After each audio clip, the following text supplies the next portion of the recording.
AT&T Field in Winston-Salem, North Carolina, where Starrcade should be taking place. And here we are, WWE Network special Starrcade, and we got a pretty good show for you. So we open up, and this I had to move this to the pre-show because I tried to keep this. I actually booked this as a 2-hour show, so a lot happens in 2 hours on this show. This thing is jam packed. So this is just a pre-show. Pre-show bout that had subpar wrestling and a little heat. Buddy Murphy successfully defends his cruiserweight championship against Brian Kendrick. He wins by pinfall. It's the second defense for Murphy, and this got the show kicked off to a good start on the pre-show. Got the crowd excited while they filed in and got their hot dogs and potato chips and took a piss break before we get to the real show. And we get right into it with a great match between the Bar and the Usos.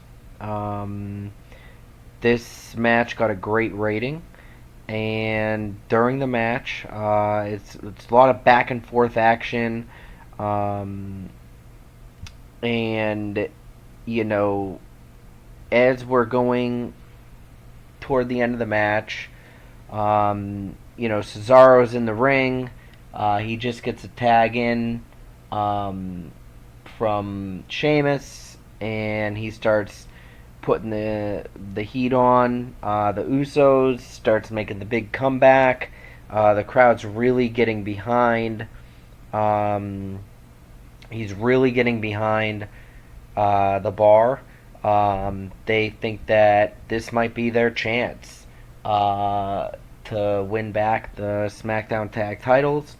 Cesaro's in a babyface fury at this point, and he is, giving the crowd everything. He's slamming uppercuts. He's doing everything. He's fending off both of the Usos while Sheamus kind of recovers on the outside. And Cesaro just locks up the big swing on Jey Uso, and out of nowhere in the middle of the big swing, wham! Sheamus nails him with a brogue kick and just knocks Cesaro completely out in the center of the ring. And Sheamus the Usos, Jey kind of all dizzy, and he doesn't know what the hell just happened. And Jimmy kind of just stares up at Sheamus thinking that something's going to happen. And, Sheamus kind of just walks over toward the ropes and calmly just, leaves the ring as Jimmy continues kind of staring him down. And Jimmy crawls over Cesaro and makes the pin for the 1-2-3. So Cesaro and Sheamus are over because of Sheamus turning his back on Cesaro. This match got a B-, so a great start to the match. I was planning a Cesaro face turn for quite a while now. It was kind of it kept popping up, which I hope nobody really saw, but if you did, it is what it is. And that turn is completed.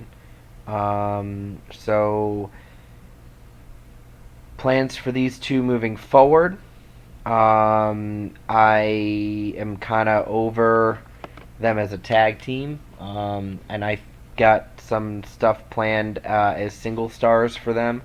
I particularly Cesaro. He's a good singles worker, and I kind of want to use him. I kind of want to use him in that role. So this got the match off to a great start. All four of these guys had a great match, um, and the crowd got hotter. Got the show off to a good start, and for some reason the Usos are still not suited to their gimmick, and I've changed it like as many times as I can. So I don't really understand what the fuck the game wants me to do. But good way to start the show. From there, we go to a backstage segment where we find Randy Orton is completely laid out. We pick up, the camera picks it up. Midway, you got road agents, you got Shawn Michaels freaking out, asking who did it. Orton's out. He's down, and it looks like he is not going to be able to compete in the match later this evening. So big mystery as to who took out Randy Orton. Shawn Michaels fuming, screaming at road agents, trying to figure out who took him out. As doctors and EMTs attend to a down and obviously injured Randy Orton. From there, we go out to the ring and we get our first of two women's matches. Asuka versus Shayna Baszler. And this is nothing but the most physical match between two women that you have ever seen. The two of these two women just beat the shit out of each other. And it is at first back and forth. And, you know, the referee's kind of letting them go. And they are just is strong style. I can't put over how strong style this match would be. Just physical shots, just high impact moves. And the match turns really when Shayna distracts the referee, and outside interference from Sonya Deville and Mandy Rose kind of start giving Shayna the upper hand, and that's when Shayna really starts to make the comeback. Or I'm sorry, not the comeback, but she really starts to dismantle Asuka. She gets Asuka in a precarious position and stomps on her elbow, like we have seen, her do time and time before in NXT. And she kind of really takes control of the match, and she starts kind of toying with Asuka, and she starts, kind of getting confident, and, then she, makes a mistake. She goes in, Asuka kind of sidesteps, and she, gets the classic shoulder spot in the turnbuckle, which of course would then, get the little baby face comeback from Asuka. And on the outside of the ring, Sonya Deville, Mandy Rose still heavily involved. They go to get involved in the match again, and they distract the referee.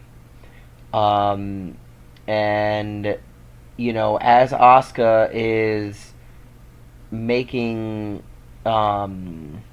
making her babyface comeback, the referee's distracted. She's getting some shots in. She's getting some fucking good kicks in on Shayna Baszler. The tide is turning. The crowd's going insane. A fan jumps into the ring, and this fan has a steel chair. And as Asuka turns around, this fan just levels her with a steel chair right to the face. And as you know, Asuka is out cold. Um, this fan jumps out of the ring, um, and kind of lays down uh, on the ring apron, kind of hiding underneath the ring.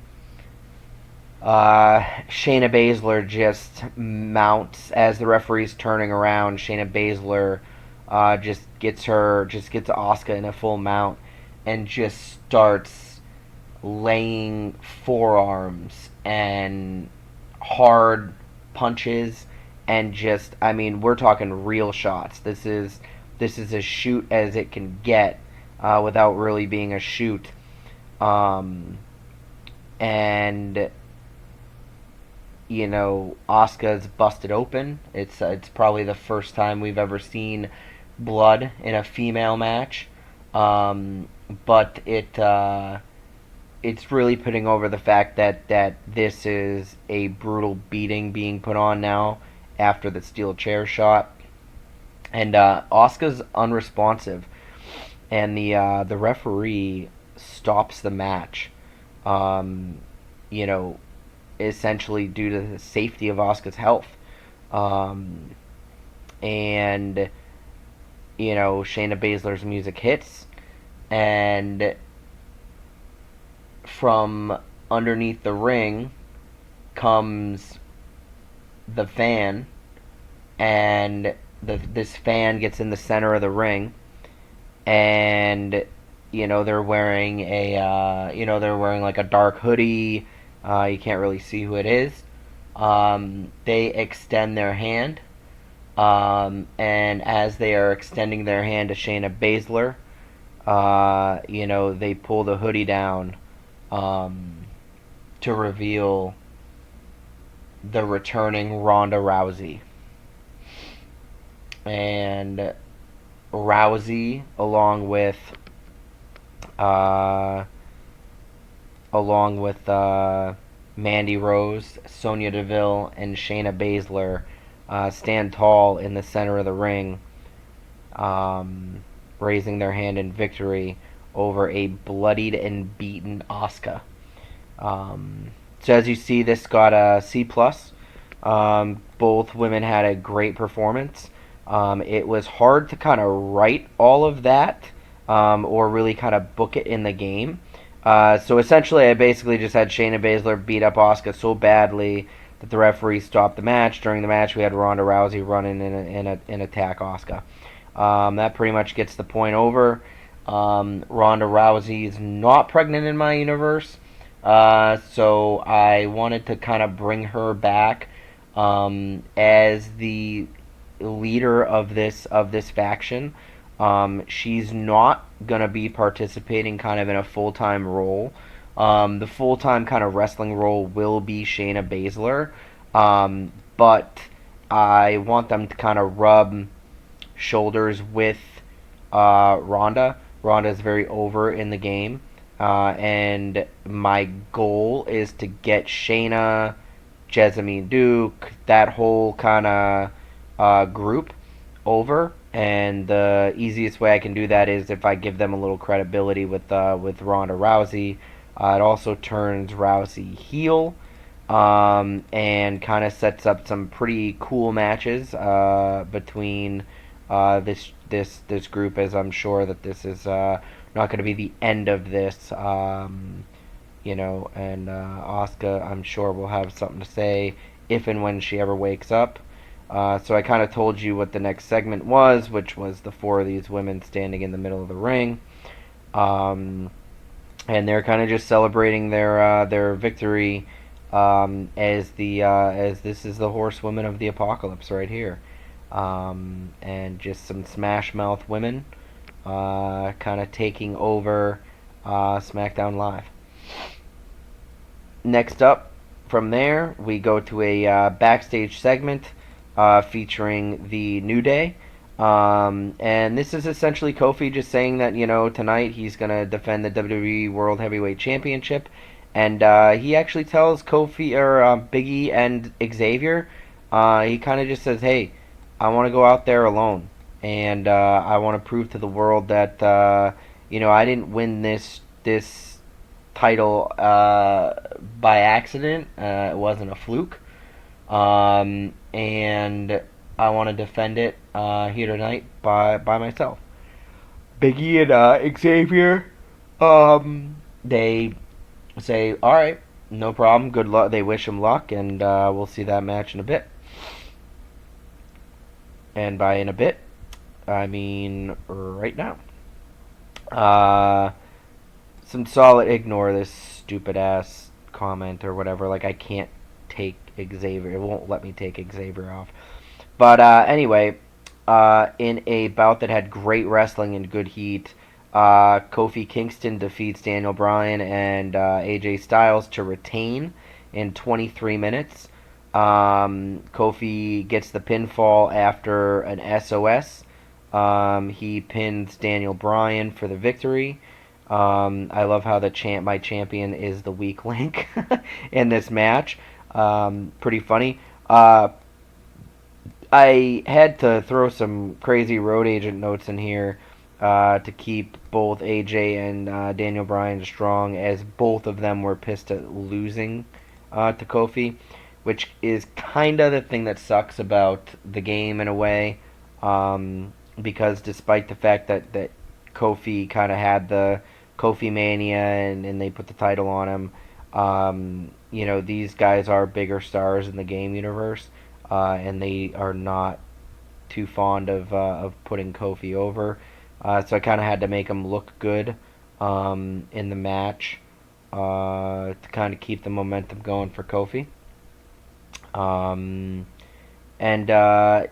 Kofi's celebrating his victory, out from the crowd, slides none other than this man. The returning Sami Zayn.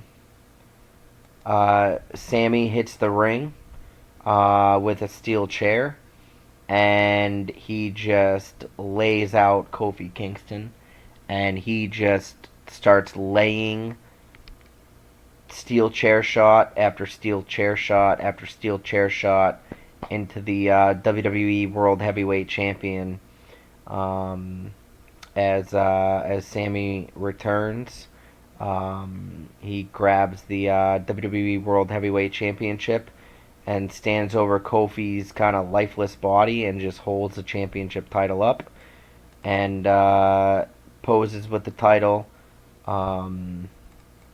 And so as you see, this got a B+. Sammy returning. When I started the save, Sammy was injured. He had like a couple of weeks left from like I think it was like a shoulder injury. So I thought it would be cool to kind of bring him back, and it's kind of funny because I wrote out the main story for both Raw and SmackDown Live all the way to WrestleMania. So I have written basically a year of the main story out already that I'm going to tell on this game. And it involved Sammy the entire time. And I think it's kind of funny because, Sammy's kind of getting that main event push now in WWE. And this was my plan. My plan was to bring Sammy back against Kofi the whole time. I really wanted to throw Sammy into the World Heavyweight picture on SmackDown Live. I think him and Kofi would have just tremendous matches. And there's definitely, obviously, this is what I'm going to go with for a feud here coming out of Starrcade. And these two, holy shit, I'm watching a New Japan match, I think, Ospreay just snapped his neck in half, as he usually does in every match. It's unbelievable.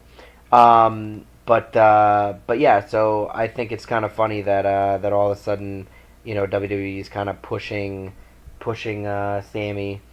But this is gonna be I'm gonna enjoy building this feud, and I'm gonna see if my plans parallel WWE's plans. I'm kind of speeding my process up because I kind of want to catch up to them and or pass them, just in case anything parallels it. And I kind of would like to play around and see if if they fuck it up or if they actually do some cool stuff with what I think they can do with all the characters that they could potentially have involved in this. So Sammy's back with vengeance. He lays out Kofi, poses with the World Heavyweight Championship, and obviously it went over because this thing got a B plus. Next up from there, we go to an interview with Charlie Caruso, Becky Lynch. Typical pre-match interview. It got a C. Becky's just putting over the fact that she's going to do whatever it takes to retain the Raw Women's Championship tonight. And she doesn't care if Alexa and Lacey are on the same page, because she's going to leave it all out on the line here tonight. That match is up next.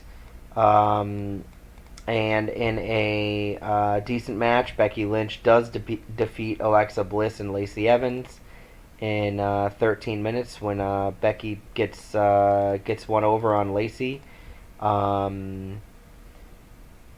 Becky was always winning this match. I was not a huge fan of WWE putting both belts on her, and then at the first pay-per-view, they just have her lose one of them. Kind of really anticlimactic. So Becky's my champion, and I'm rolling with her on both shows as my champion. And spoiler alert, it probably will be for a while. I think Becky is really good in the ring. She's tremendous on the mic. She's an all-around superstar. And with the stuff I have planned for females, I really want her to be kind of the catalyst for it. And here's why: it's a women's match. It's deep in the card, and it's a B minus. It got the same rating as an AJ Styles, Kofi Kingston, Daniel Bryan heavyweight championship match. And I put it on the card after that match. And so that's how confident I am in my women's division, and going places with it. So Becky retains at Starrcade, but more to come from this. Next up, we get a nostalgic segment between the Shield as they are backstage, and they cut what very well could be their last promo together. Spoiler alert, it is going to be their very last promo together, because I've made it no secret that I'm keeping this realistic in the fact that I am not re-signing Dean Ambrose. I'm going to go let him go to New Japan or AEW or Impact or ROH or where the fuck his little heart desires.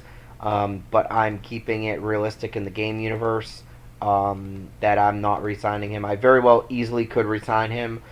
He's a great worker in the game. He's a great worker in real life. But he wanted to leave for creative reasons. The game has him pissed off for creative reasons. So I'm just going to keep it that way and let him go his way. Part of me doing this pay-per-view was to do kind of a Shield send-off. And that Shield send-off is up next. And part of me sending off Dean Ambrose is sending him off in good old-fashioned way. So we go right into that match. The Shield versus Baron Corbin, Bobby Lashley, Jinder Mahal. It is a hard-hitting back-and-forth match, a chaotic match like you would expect when the Shield get into a six-man. This damn thing goes all over the arena. You've got Roman Reigns and Bobby Lashley just destroying each other on the outside of the arena. They're fighting into the crowd. Roman hits a huge spear through the barricade. A nice spot. Seth is going crazy. He's on the outside. I mean, the Shield's really dominating the first half of this match. And then Jinder and Corbin and Lashley, they sort of start making a little bit of a comeback. They end up getting the upper hand, and they put Seth through a table. They do the Shield power bomb on the outside through the announce table to Seth Rollins, and they are able to kind of isolate Ambrose and start working Ambrose over. But then the big dog starts making the comeback himself, starts taking everybody out. Him and Lashley kind of spill over to the outside again, and this time they spill over into the crowd, and they're kind of brawling away from the arena, so that kind of leaves a tag team match, Baron Corbin and Jinder Mahal against Ambrose and Rollins. It is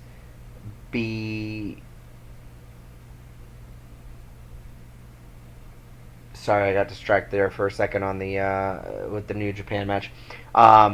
It's a back and forth. This is a pretty long match. They went for 25 minutes. It's back and forth. Corbin and Rollins kind of spill to the outside. The referee's starting to lose control of this thing. He really hadn't had control since the beginning. When out from underneath the ring comes a familiar face. It's one Drew McIntyre. And he hits the ring and he nails Ambrose, Dean Ambrose, with the Claymore. Ambrose is down. McIntyre lifts him up, feeds him to Jinder Mahal, who hits the sands of time. By the time that Seth Rollins, who's basically at the top of the entrance ramp at this point, by the time he realizes what's happening, Mahal is laid over Dean Ambrose, and he gets the 1-2-3. So Drew McIntyre from under the ring costs the Shield their kind of go away final tribute match. And here's the deal. I'm letting Dean Ambrose walk away, but that doesn't mean I'm letting him walk away with a victory. I'm gonna book it like it's realistic, and I don't think if WWE's probably not putting him over on his way out the door either, and I'm not gonna put him over so they can go work New Japan and go win a fucking title or go AEW. Plus, I think it sets up the stakes that were in on this match. Was that if this trio right here, Corbin, Lashley, and Mahal won, that they each would get a championship opportunity against Seth Rollins. That really stacks the deck against the babyface champion. So that's going to be kind of where this story goes from there. Dean can go play with Jericho and Cody Rhodes and smash some fucking thrones and do whatever he wants to do elsewhere. But that's not the only surprise coming out of this match. As Drew McIntyre, so Rollins would run back down to the ring and slide into the ring. Roman Reigns is still fighting in the crowd with Bobby Lashley, and he doesn't really realize what happens until Of course, Corbin's music hits the speakers, and then he kind of realized that, hits Lashley with like a brutal spear through one of the doorways that leads into kind of the hall area. So Lashley's kind of taken out. Roman's making his way back to the ring. Seth hits the ring.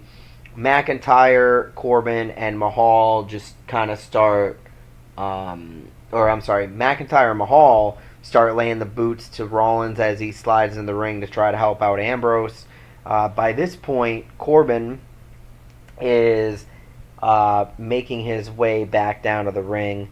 He slides into the ring as this trio, Mahal, Corbin, and McIntyre, just start laying the boots as the big dog makes his way down to the ringside. And just as he's jumping over the barricade back into the ringside area, from out of nowhere, he gets nailed with one of the WWE cameras. And, like, what the hell is going on? This camera guy just takes out Roman Reigns. And as the crowd realizes what's happening, we focus on this camera guy who takes his hat off in an obvious disguise, to reveal this man. That's right, Wade Barrett has returned to World Wrestling Entertainment. And Barrett hits the ring, and he continues to kind of lay the boots to Seth Rollins and Dean Ambrose. As we'll move now. So as you see, this match actually got a B strong rating. Here's all that I basically read off. They went for 25 minutes. Ambrose took the loss. Mahal got the win, and interference from McIntyre. The next segment, there's the debut of Wade Barrett, which got a B plus. So Barrett, strong debut here. As this trio, this is actually a long segment. The booking details on here. I'm not going to beat a dead horse on it. It goes for 8 minutes. Essentially, it's just these four guys. Really ends up being the three, as Corbin kind of watches the systematic dismantling of the Shield. They are destroying the Shield, and they just leave carnage, and they stand tall over Seth Rollins, who they kind of leave in the middle of the ring. But these four guys stand tall over Rollins, as we wrap up that segment. We then would go to a video package that kind of recaps the long history of John Cena and Dave Bautista, and which leads us right into the contract signing. First guy that would come out would be Shawn Michaels. He'd come out, talk about the historic nature of this contract signing, and then he would call Batista out, and he would call Cena out. Both would come out. They would discuss the details. Shawn would set up the match. It's going to take place at Super Showdown, which is being held in a few weeks in Australia. We don't book Saudi shit here in my universe. We book this shit in Australia. So we're going to be in Australia for Super Showdown. Each guy gets a little bit of mic time, and then a familiar voice goes over the PA and interrupts them, and it's the one voice of none other than this man right here, Paul Heyman. And he says, excuse me, my name is Paul Heyman. And Heyman comes out, as you saw, was not very pleased with Shawn Michaels this past week on SmackDown Live. And Heyman comes out and says that, Michaels' focus should be on none other than his client, Brock Lesnar, and that nobody cares about seeing John Cena and Dave Bautista, but they want to see Brock Lesnar in a Universal Championship, WWE World Heavyweight Championship. Doesn't matter. That Brock deserves a championship rematch. Shawn goes on to tell Heyman that, it's not going to happen. That Shawn told Heyman what the rules were. That in order for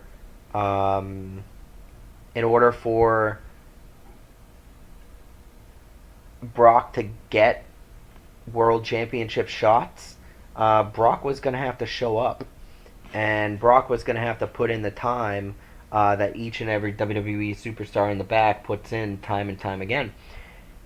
And Heyman, a smirk comes across Heyman's face, and Heyman says, "Be careful what you wish for." As from out of the crowd comes Brock Lesnar with a steel chair, and Brock hits the ring and just cracks the steel chair over the back of John Cena. And Batista, who doesn't have any fight with Brock Lesnar, he doesn't care. He's the smart guy in all this. He jumps through the ropes. Jumps through the ropes. He's out of the ring. And HBK, kind of backing up as Cena's down on his knees, and Lesnar kind of takes the chair right across the back of Cena's neck again. And as HBK is trying to, squirm out of the ring, Brock turns his attention to Shawn Michaels and grabs him by the back of the hair. And, HBK starts throwing some rights and lefts, but it doesn't matter with Lesnar. Lesnar just nails Shawn with a hard forearm. Shawn kind of hits the ground. At this point, Cena would kind of try to jump up and get back into it, but Brock just kind of clobbers him with the steel chair again, right in the face, and Lesnar kind of picks up Shawn Michaels and kind of ragdolls him around, and gives HBK the F5 through the table, and Lesnar at that point would then pick up John Cena, and he would kind of just start suplexing Cena around the ring, bringing him to Suplex City. All the while, Batista is at the top of the ramp, and he's just watching all this carnage happen. He's the smartest guy in the ring. And Lesnar just lays waste to John Cena and to Shawn Michaels. And Brock, Brock just lays him out. Picks up Cena one last time, gives him an F5. As the SmackDown general manager and SmackDown's number one star laid out in the center of the ring. And Heyman picks up the mic one last time and says, be careful what you wish for, Shawn. We'll see you Tuesday. And with that, we fade out. and we end the show. This got a B+ rating, as it should. I mean, I've got two of the biggest stars, best microphone guy, a super over legend, and Batista all in the segment. This thing would have been a long, 10 minute segment, and goes over well, and kind of throws an added curveball here to the Cena Batista contract signing. A contract which they never did officially get signed, by the way, before they were interrupted here by Lesnar. So more to follow with this development here, as Lesnar's back. First time he's been seen on WWE programming since WrestleMania in my universe. So he makes his return here at Starrcade, and he obviously is pissed off after losing the Universal Championship to Seth Rollins at WrestleMania. That is it for Starrcade. The overall show rating was a B. It increased our popularity in 27 regions, and it went over fairly well. Thought it would be a little bit stronger than that, but I guess if this was a little bit higher than a B minus. Make a speech. Let's see what we got to do here.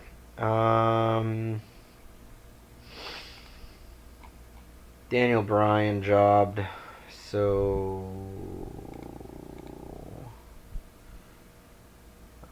let's point out as a good example. Dean Ambrose sucked, or Dean Ambrose is leaving, so I don't really care about that. Seth Rollins had an A performance in the match, so let's go praise for great performance. And Asuka was pretty pissed about jobbing, so let's point out as a good example for Asuka too. That way she doesn't get too pissed off from a morale perspective. Let's see. Daniel Bryan seemed pleased. Seth Rollins seemed pleased, and Asuka seemed pleased. All right. Well. And now I realize you make me sad.